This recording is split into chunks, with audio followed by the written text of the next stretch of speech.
Hello, everybody, and welcome back to On the Diamond and Into the Deep. As always, I am Mahal. We got no guests today, but we are back. Early week episode for the first time in a few weeks. We'll look to get two done this week, as the Mariners are in Oakland now, and we have some pretty big news coming out of the minors, at least in my opinion, as Logan Evans has been moved to the bullpen as of about half an hour ago. Evans was leading the Texas League in ERA, and he has now been moved to bullpen, and this signals something pretty big for the Mariners. In 2016, we're going back in time, taking the time, whatever, time. We're time traveling back to 2016. This is 8 years ago now, and we're talking Edwin Diaz. Edwin Diaz was a starter for the Mariners. He's in Double-A. Just as Logan Evans is now. Diaz was moved to the bullpen on May 10th. This is coming from Mariners Minors on Twitter. So credit there. But Edwin Diaz was moved on May 16th to the bullpen as a starter. We all know what he's done now as a reliever. He just got paid by the Mets a few years ago. He is a pretty stud reliever. Evans, it is now June 4th. So Evans is getting moved June 4th. Diaz debuted on June 6th of 2016, so a little under a month there. So, what does that say? We could be looking at Logan Evans at around the end of June in the pen. Because this move signals they want him to go to the pen, and he is probably gonna be there. And that's exciting to me. This dude has been really, really, really good. 10th round draft pick last year. Even a good high leverage reliever out of that would be unbelievable. This is massive for the Mariners. Really, really massive. Because they need a dude in the pen who can be lights out at the back of it. And I'm not saying Evans will be that. But they need a dude that can support Munoz in the back. And you need a dude that's going to be doing that before Santos. And there's been pretty solid news about Santos today, too, as Santos is now throwing off a mound for the first time in Oakland. So he is progressing, I think, a little quicker than people had expected, and we could also be seeing him around the end of the month, I don't know for sure, but that's what I would guess. They're going to be very, very careful with Santos, as he has become a crucial part of the season for the Mariners. Because if you can't get him, you're going to go have to acquire a really good high leverage reliever at the deadline to have any chance of really going to the playoffs. Because you can't just ride Munoz. I mean, you look at what happened with Texas last year. They did win the World Series. They rode Leclerc. But, that's not going to work for everyone. You're going to need a reliever other than Munoz who can support back there. It can't just be one dude. And will Logan Evans be that dude? I don't know. Gregory Santos is the dude that I think will be that dude, so they're going to be very careful. But really big news in two facets for the bullpen. Really, really big news for the facets of the bullpen in two spots. I'm going to tell you right now, this gets me excited. This gets me excited because this also tells me that they don't want to spend resources on a reliever at this deadline, as they prefer to spend their resources elsewhere. We had John Stanton talking yesterday, talking whatever he wants to talk about out of his butt. We know none of that's real until we see it. But he's talking about how he's going to give the resources, whether he did not say financial. Churchill pointed this out.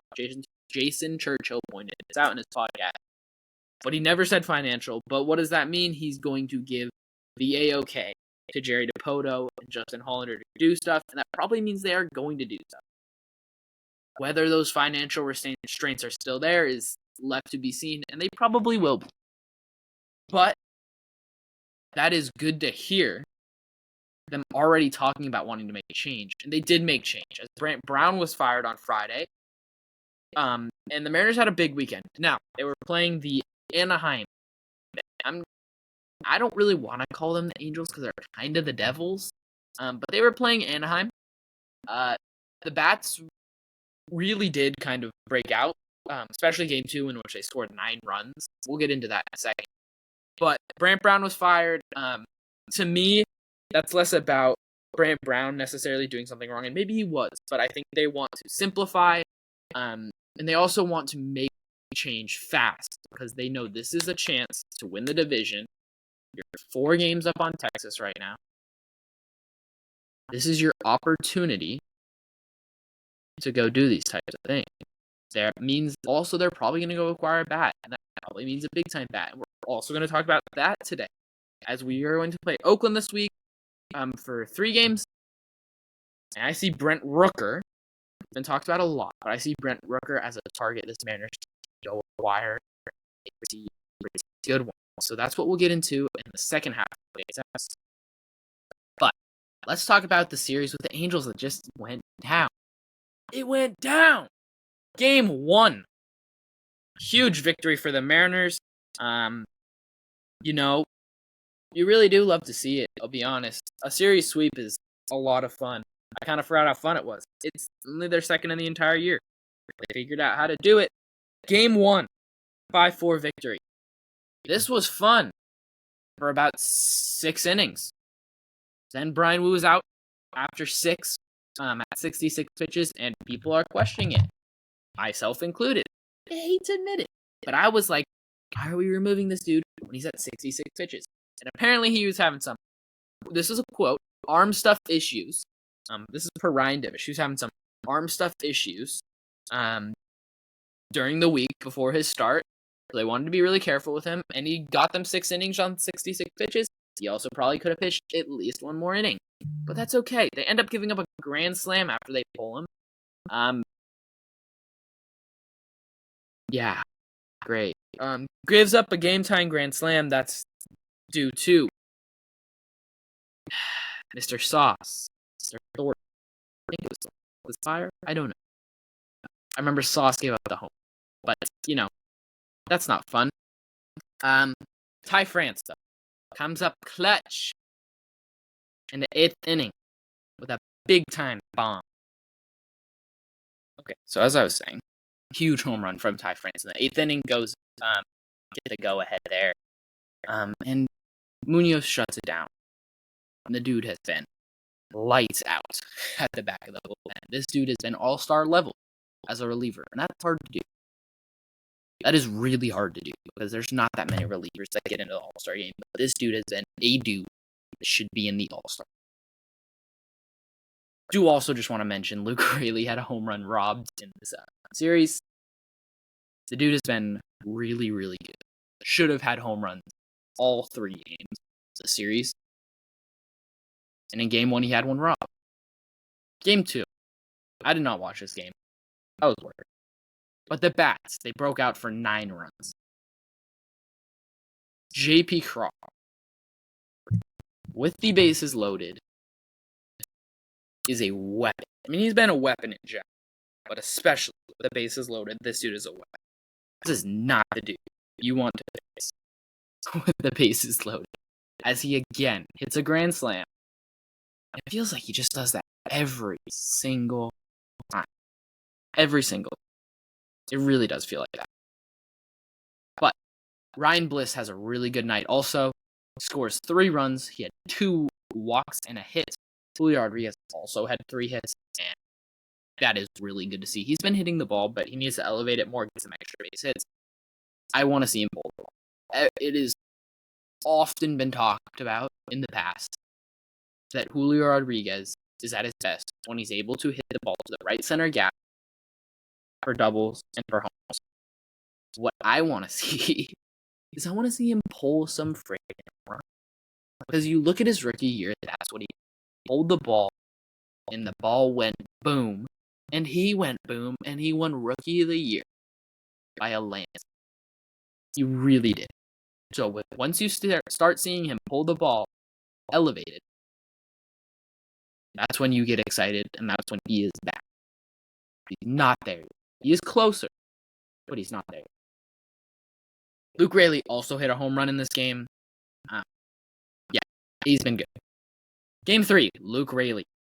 Another home run. And then the 8th, the Mariners come open. They break the game open. They went from a 1-0 lead to a 5-0 lead, then they get the 9. Bauman comes in. He gives up a run, but a 5-1 victory. Ryan Stanek, I do want to mention, really, he has been really recently. He's been really good. He hasn't walked a dude in over a month now.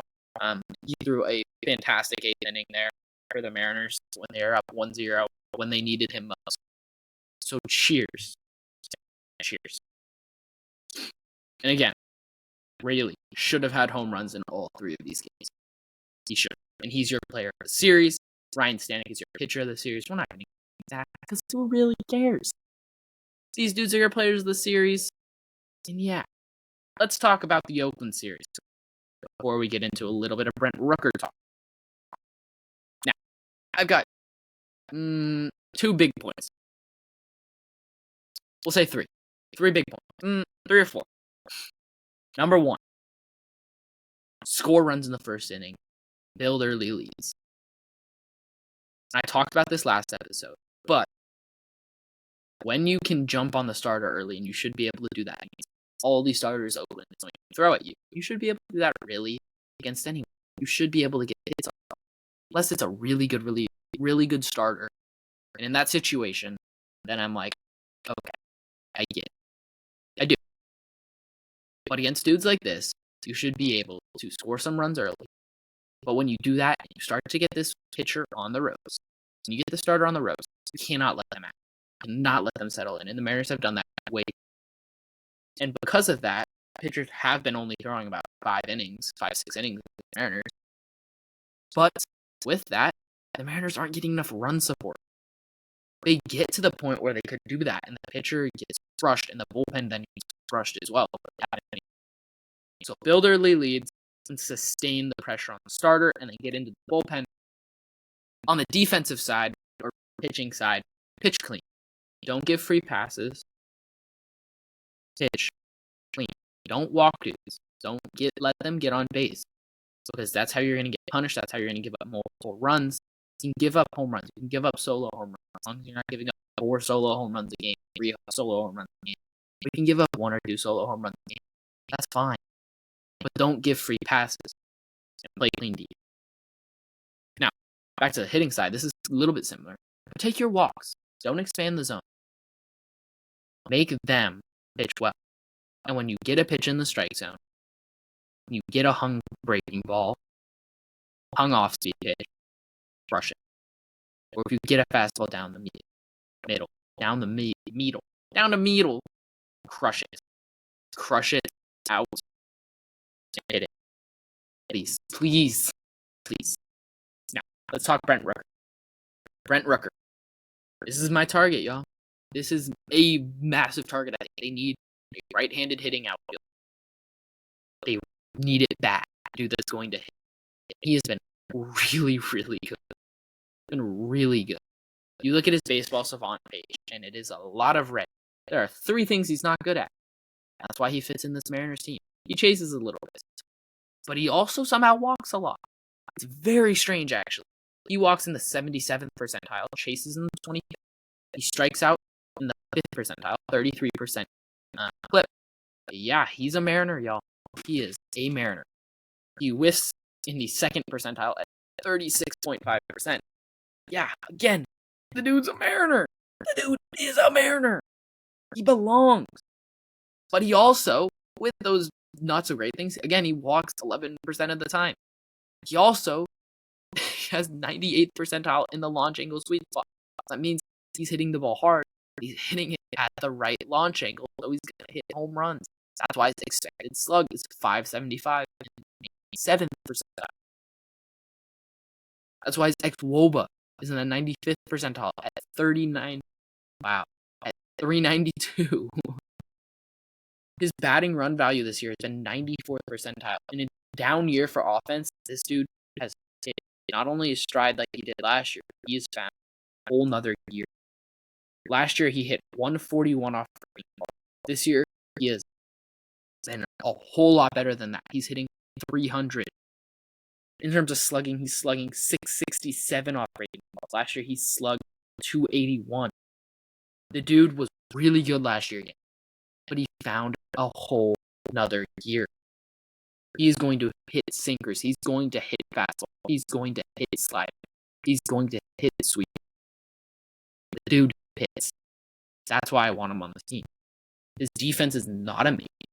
It's not Mitch Haniger bad. Like, it's not Mitch Haniger bad. It's not Dominic Canzone bad. It's got -2 outs above average. He's not terrible. He runs about league average. But his base running in of itself is good. This is a dude you add to your lineup, and he's a pretty solid impact bat. This is a dude that could go hit. I don't want to say cleanup, because I don't know if that's what you want him to do. But this is a dude you could bring in. He hits 5th for you or so. 5th, 6th, 4th.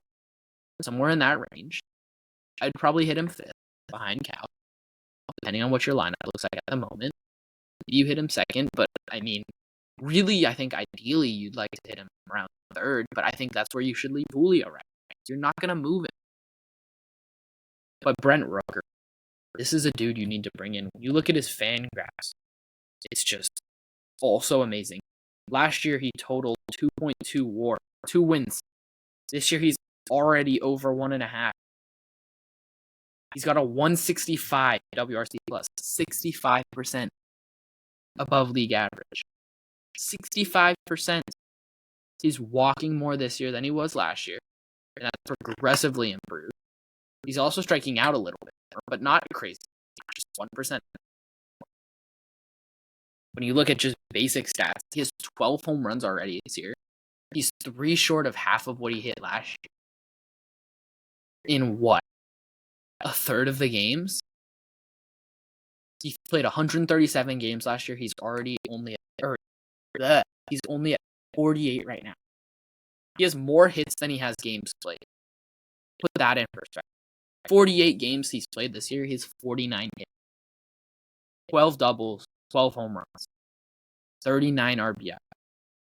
Think about that bat in your lineup. A dude that's hitting 280. A dude that is slugging 554. A dude with a WRC plus of 165. That is a bat you want in your lineup. That is why I think Brent Rooker is a dude you want to bring in and watch what he does in the series, because I guarantee he will have a good series. Him and Abe Toro. The dude hits fly balls 48%. 48% according to Fangraphs in terms of fly ball rate. Dude hits the ball really hard. Really, really hard. Average exit velocity in the 79th percentile. Hard hit percentage in the 7th percentile at almost 50%. He barrels the ball in the 93rd percentile at almost 60. Again, this is a dude that hits. He's 29 years old. When you talk about trade, you got to think about that and how long he has on his contract. So, let's look at Brent Rooker's contract. Because the bat plays. From everything I've told you, I think we all know the dude's bat freaking plays. He's been playing in Oakland for 2 years now. After last year, I was like, I don't know. But I think he's real. I think he can sustain this. I really, really do. His bat speed's in the 73rd percentile. I don't expect it to drop off a cliff anytime, especially soon. And he's not a free agent until 2028 in his age 33 season. So you would have him for the rest of this year if you trade him. 3 more years. Now, will Oakland trade him? I don't know, because he's not especially expensive yet. He does have Barb coming up next year for the first time. Which is, as Oakland, that's scary. And I don't know what Oakland wants to do, but they don't have a crazy good farm system. They need to bring in dudes. Now, what would it cost, though, for 3.5 years? Now, I think this is going to cost you probably one of your top dudes. I think this is going to cost you a Harry Ford. To be honest, I will go give Oakland Harry Ford, Las Vegas Harry Ford, whatever. He can go play in Sacramento for a few years. So, Harry Ford is getting sent to Oakland. And with that, I'm also going to throw in Michael Morales, pitcher, little bit of a lottery ticket there. He has talent, not crazy high in the prospects list. And I'm going to throw in an athletic outfielder in Jonathan Clase. That's 2 bats and a pitcher. And let's go throw in like an Ashton Izzy too. Another dude that has a little bit of a higher ceiling. Is that a little bit to give up? Yeah. But that's what it's going to cost to get a good bat. I actually think that's fairly reasonable. Does Oakland accept that? I don't know. I don't know what they are. But would I go give up Harry Ford, Ashton Izzy, Jonathan Clase, and Michael Morales for Brent Rooker? Absolutely. Absolutely. Maybe they want someone that's a little bit more MLB ready. So, in that situation, let's go Harry Ford. Let's throw in. Would you be willing to give up Dominic Canzone in this situation? I don't know. I have no idea because I don't know what Oakland wants, but I'm assuming they probably don't want someone like that. Maybe it's a project that they're like, ooh, we're interested in. I also don't see the Mariners necessarily trading Dominic Canzone. But let's throw in some MLB ready dudes. Let's go with, like I said, Jonathan Clase. Let's go with Harry Ford. Let's go with a lottery ticket and Ashton Izzy. And let's go with a little bit higher of a dude. Gonna be a little bit higher of a cost. But let's go throw in maybe Cade Marlowe. Maybe they see something in Cade Marlowe that they're like, ooh, we like it. He's got athleticism. He can play in the outfield. A big outfield in Oakland. His left side pull power might play. They got the big wall. Can he smash it off that wall? Now, would you go give up Cade Marlowe, Jonathan Clase? That's 2 outfielders. 1 switch hitting, 1 lefty, Ashton Izzy, and Harry Ford for Brent Rooker. Again, for me, that's a yes. You're going to have to part with prospect. That has to happen. You add this bat, and that is a lot of fun. That is a lot of fun for your. He can't be the only bat. I will say this again. You're going to need 2 bats. But if you go Brent Rooker, and you say bring in probably going to go with an infielder after that. So you depends on what you trade, really. Probably going to go infield after that. Let's say you bring in Brent Rooker. Is he your main bat? I don't know. But can you go deal with a Brent Rooker and another big dude? I don't know. I have no idea. I would say a Brent Rooker and a Mark Canha would be a solid deadline. Solid deadline. Or a Brent Rooker and a Tommy Pham. Solid deadline. You're going to need a little bit more than that, obviously, on the fringes. But say it's a Brent Rooker, a Tommy Pham, and then you go get a reliever like an Adam Ottavino. Or a Ryan Helsley. Ryan Helsley is even better, but that's the type of stuff you could do, and you could go win more than just the division this year. That's the first step. And I think Brent Rooker is a dude they could do. Now, what do you guys think about this trade proposal? If you're on Spotify, I'll drop in a poll down below. If you're watching on YouTube, leave a comment down below. You can also leave a comment down on Spotify. What do you think about this?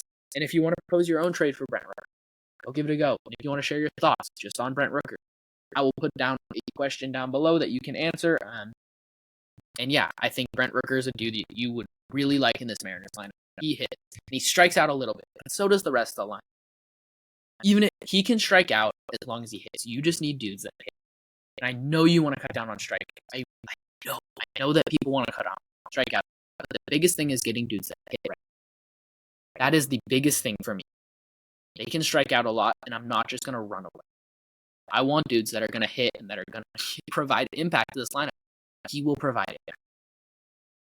That's why I think he's a really good target for you to go get. Now, wrapping up with that, let's move into a little bit about Victor Robles, who the Mariners just acquired. The dude was a top, I think he was 2nd overall prospect when he came up in 2019, after Vladdy, I believe, or Acuna maybe. But the dude has talent, especially on the defensive side. His bat has never panned.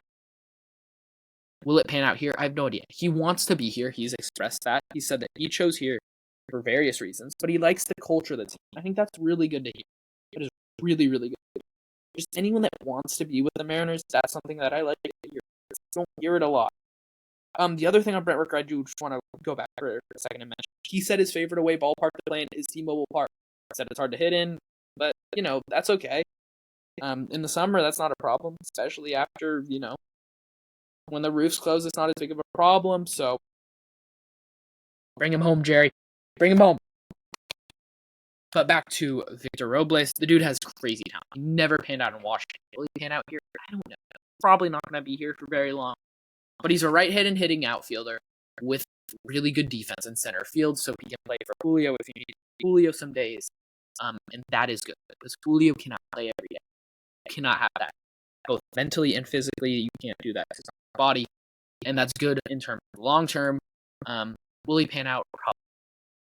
But if he does, that's a lot of fun. That's a lot of fun in your lineup. Now, that's going to wrap it up for today. Thank you all so much for listening. If you made it all the way to the end of this, give that a like. Give it a follow if you're on Spotify. Go Mariners. We got a nice series here with Oakland, and then we'll be heading to Kansas City for, I think, 3 also. It should be fun. This is a chance to take a lead in the division against some teams that are not up for Ethelon. So, try and sub, y'all. Go Mariners. Peace out.